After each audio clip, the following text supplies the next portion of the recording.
Welcome,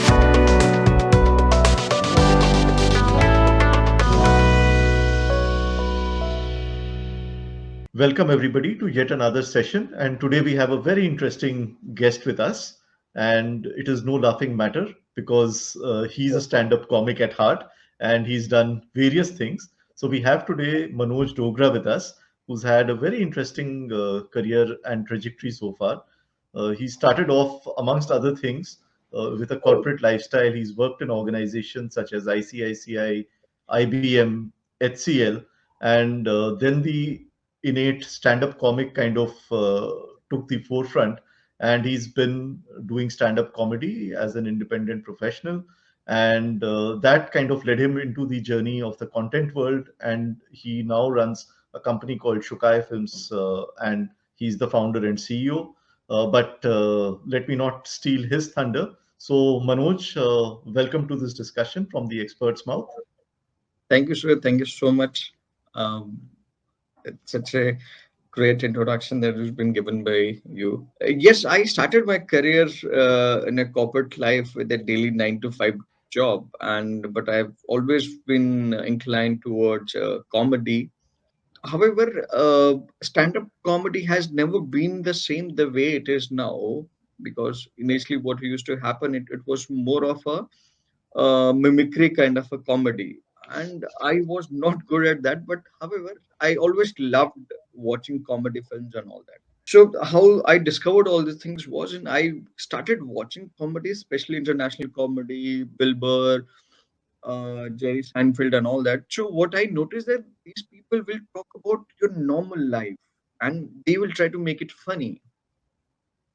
So I wanted to know this, how this happened, and somehow I thought, "Okay, yes, I can also do it. Probably in the way these people were doing, I thought I can also do it."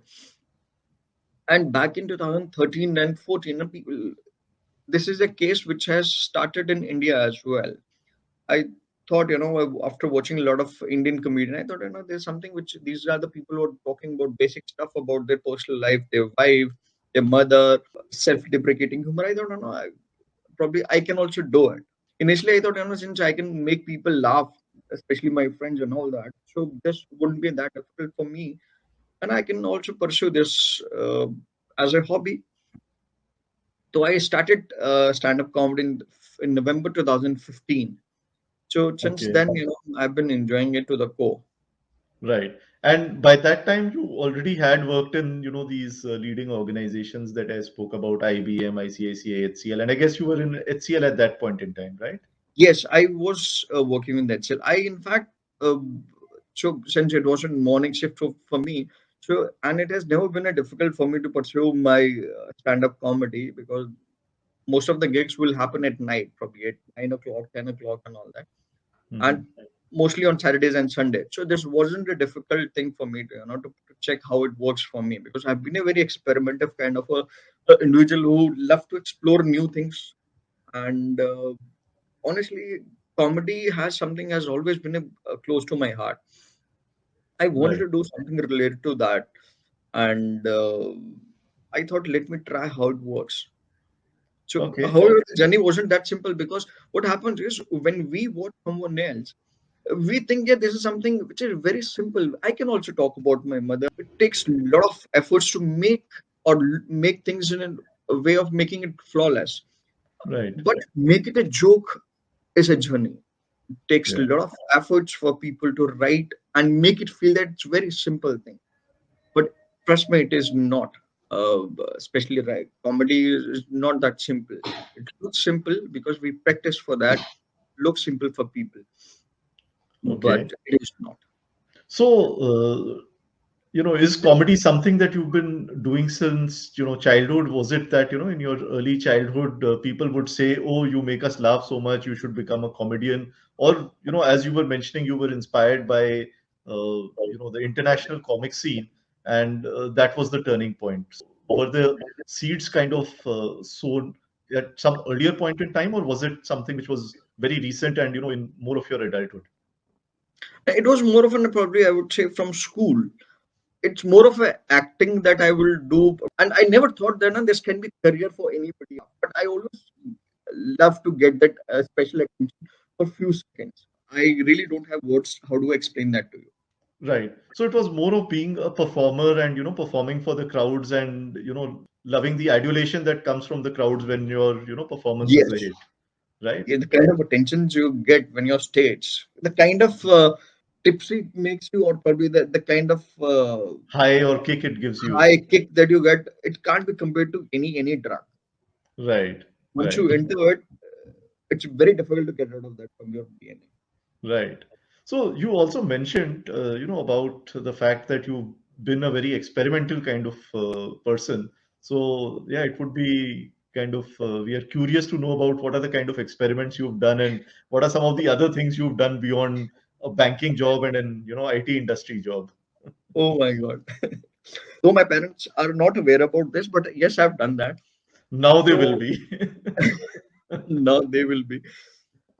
So I used to rent my comics to people that I've done for 1 rupee, 5 rupee, or something like that. So by the Okay. end of the month, I'll have that was something in the but probably I was in sixth or seventh standard. Okay. I used to do that.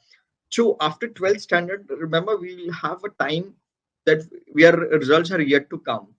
So I started as a waiter. So my parents weren't aware about it. This is something that I've done. And I used to get 1,500 rupees for that. In 99 or 2000 was good enough for a boy. And I worked there Right. for 2 months. 3,000 rupees were like, I was top of the world and I don't have words and the kind of stuff that I've done with that. Obviously, I was not able to buy anything like very expensive, but just to spend that money for no reason, 3,000 rupees was a good money. So after that, immediately after my graduation, I started working. I worked as a sales boy. I worked there for a very short duration, probably for 2 or 3 months. Then moved to a different company. I started working in a company called Frankfin Institute of Aerospace Training. Okay. So this was a great time for me. But yes, the kind of attention that I still remember, the kind of attention I was getting from girls, especially with the jokes and all that, was awesome.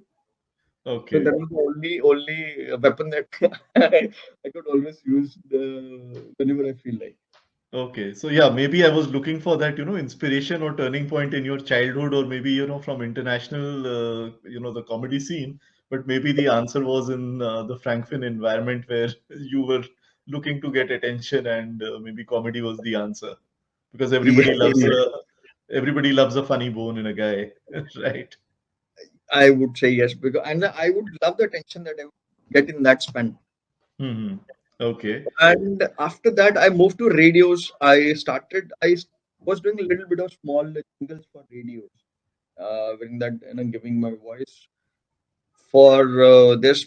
Then got an opportunity to work with the radio city that was in Ahmedabad.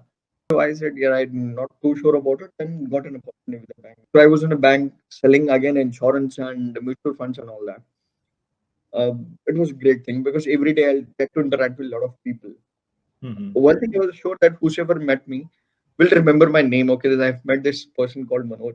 So Right. I make it a point that person should remember my name. Then quit IBM for 1 year for my PGPH from IIM Calcutta.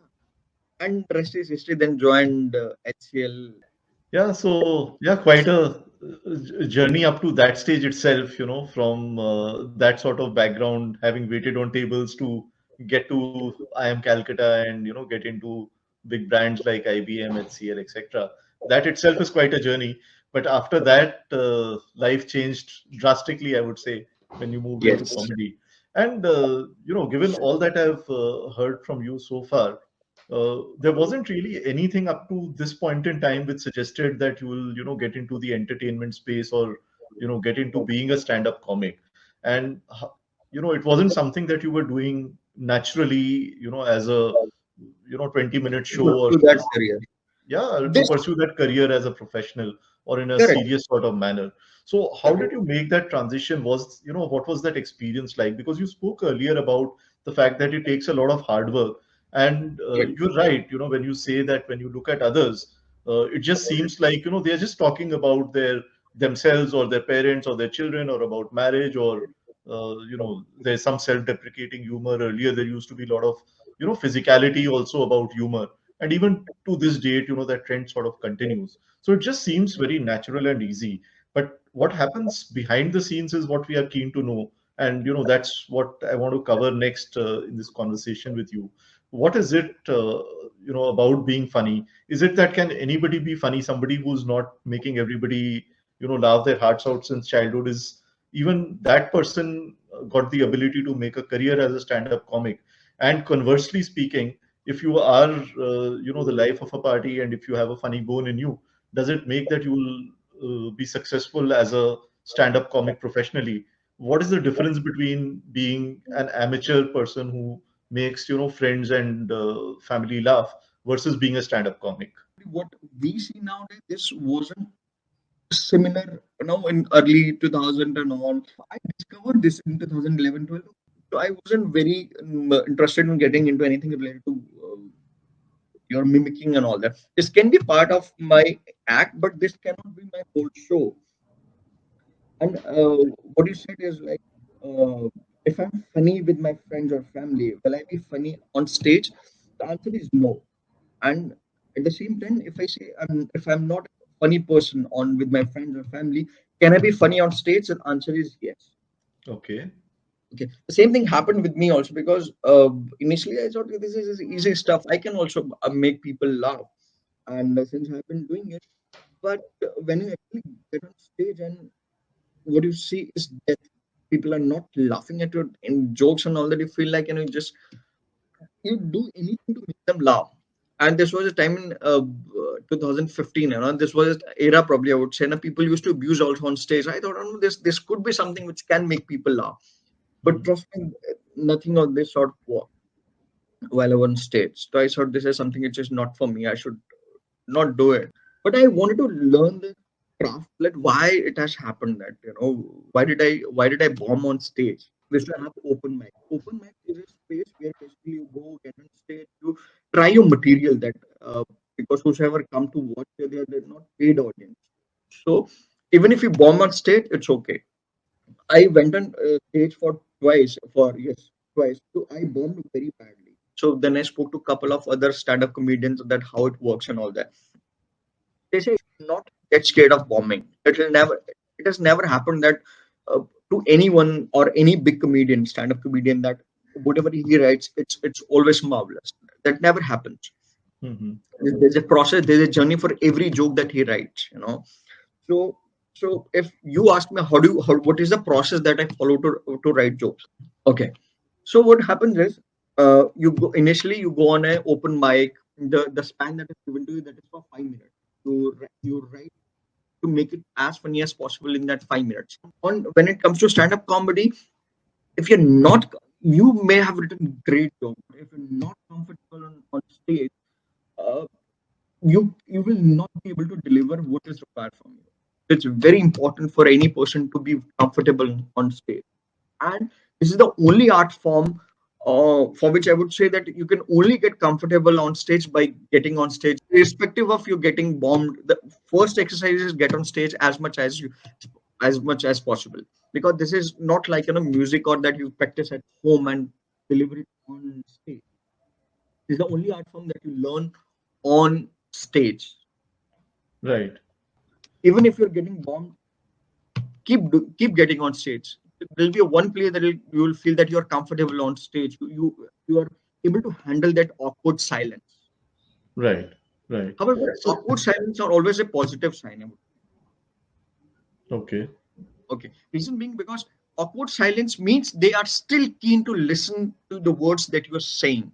This is quite intriguing because, when it comes to comedy, and at least when people see the art form that is being performed, it just seems to be very casual and conversational. So, people do not realize that there is so much behind the scenes.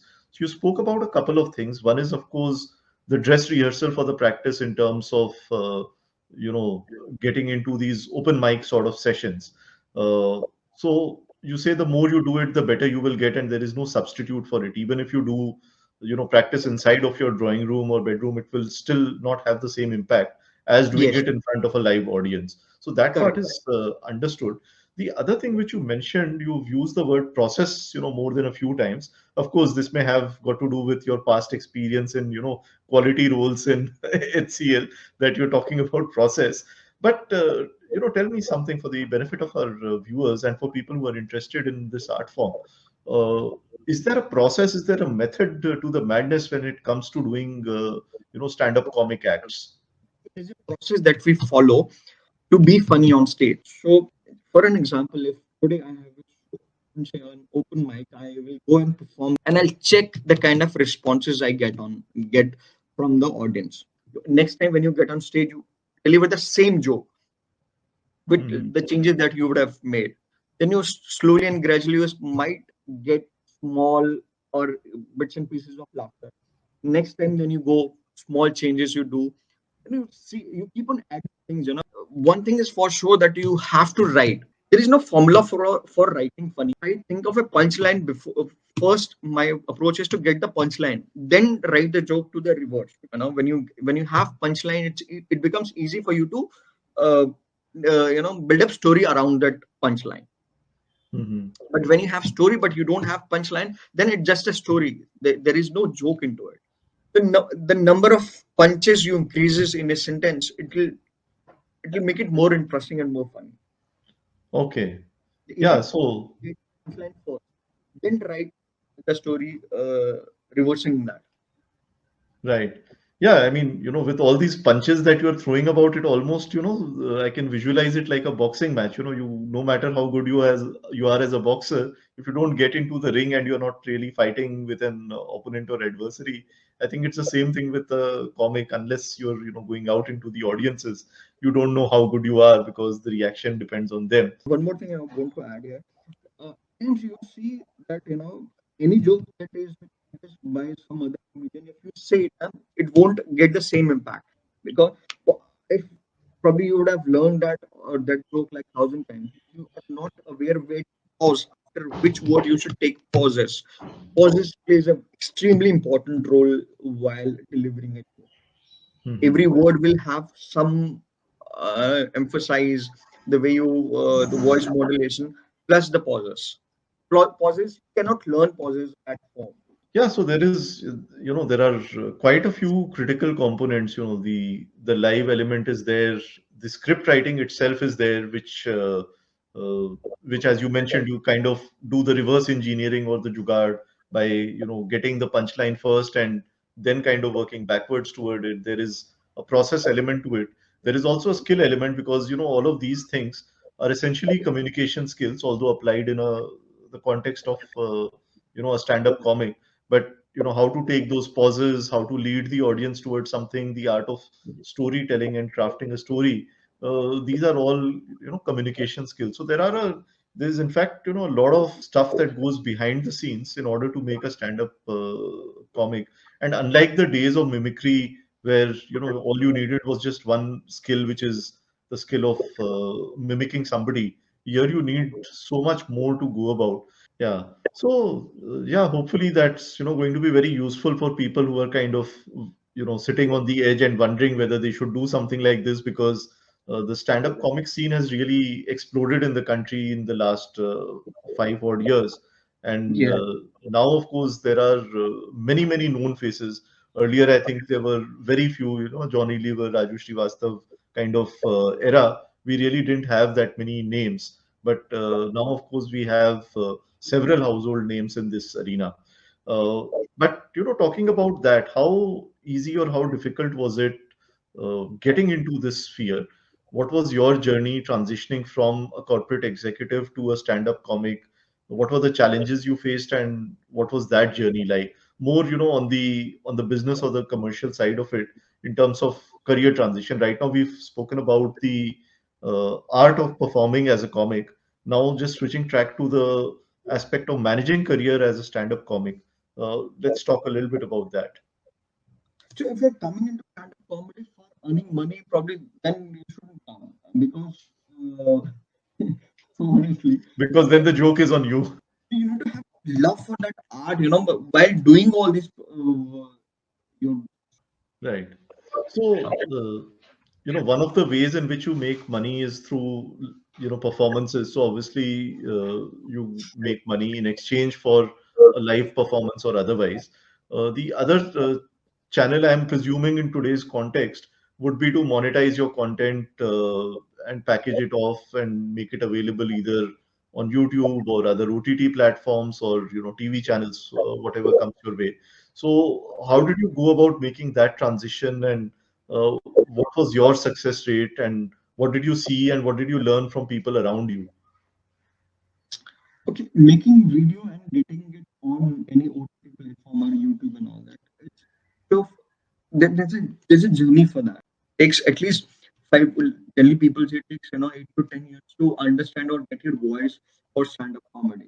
But one should not rush to get his video on YouTube. We need to first focus on the art form. That how do I make my jokes more funny? Okay. Nowadays, I've seen a lot of people start uh, making stories and then make jokes. No, no. So just make small jokes and then club them and make this joke part of your story. That's how you make them funny. Instead of making a story then putting jokes into it. No, make a lot of jokes and then put them in a story. Okay, so yeah, that's interesting. But coming back to the larger conversation about careers, so you've been doing stand-up comedy. You've of course seen other stand-up comics in this space, and now you've kind of moved one level higher, and you've kind of set up your own content business around the entertainment space. So, how did that transition happen, and were again the seeds of this sown in your experiences as a stand-up comic and the kind of experience you had in the media and entertainment industry? Things were not happening, and I was really frustrated about that. Then I thought of if I am frustrated, d- or delivering my small material to my people like me, thousands or lakhs of people who want to get their content on OTT platform, and they must be thinking in a similar way because everybody wants to get kind of art that you do.